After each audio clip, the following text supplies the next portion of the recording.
సమస్త సృష్టికి సర్వమానవాళికి దేవుడు ఒక్కడే, ఆయన యేసు క్రీస్తు. ఆయనే నిజమైన దేవుడు. ఇర్మియా గ్రంథము 10వ అధ్యాయము 10వ వచనములో వ్రాయబడిన మాట, యెహోవాయే నిజమైన దేవుడు.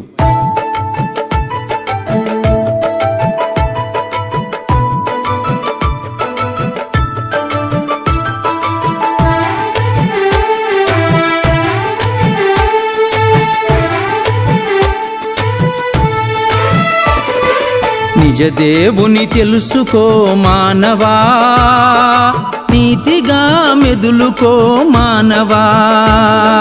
నిజ దేవుడు ఒక్కడే మానవా, లోకానికి రక్షకుడు ఒక్కడే ఒక్కడు.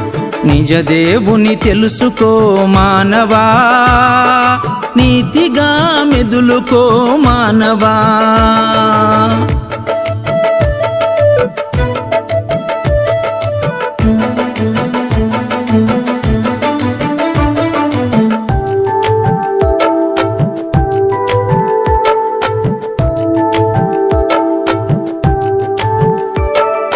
నిత్య జీవితములో మానవా, దేవునికి సమయమివ్వు మానవా.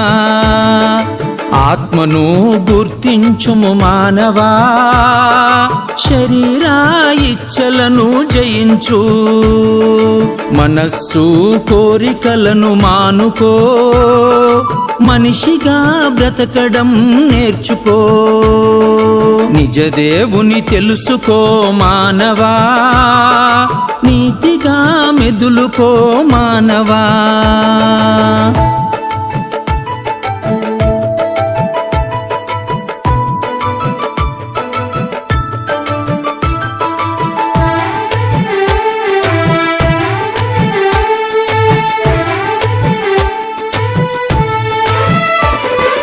నిజ దేవుడు యేసు అని తెలుసుకో, నిత్యము ప్రార్థనలు చేయుము. నిజ దేవుడు యేసు అని మరువకు, నిరంతరము వాక్యమును ధ్యానించు. నిజ దేవుని తెలుసుకో మానవా, నీతిగా మెదులుకో మానవా.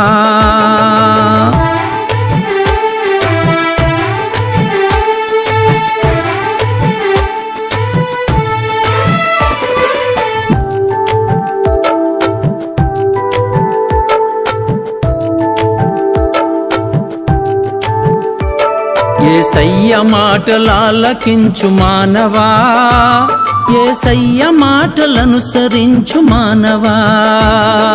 ప్రతిదినము హల్లెలూయా చెప్పుము, ప్రతిక్షణము కృతజ్ఞతలు చెప్పుము. ఎడతెగక యేసయ్యను స్తుతించు, ఎల్లప్పుడూ ఆనందముగా జీవించు. నిజ దేవుని తెలుసుకో మానవా, నీతిగా మెదులుకో మానవా. నీతిగా మెదులుకో మానవా, నీతిగా మెదులుకో మానవా.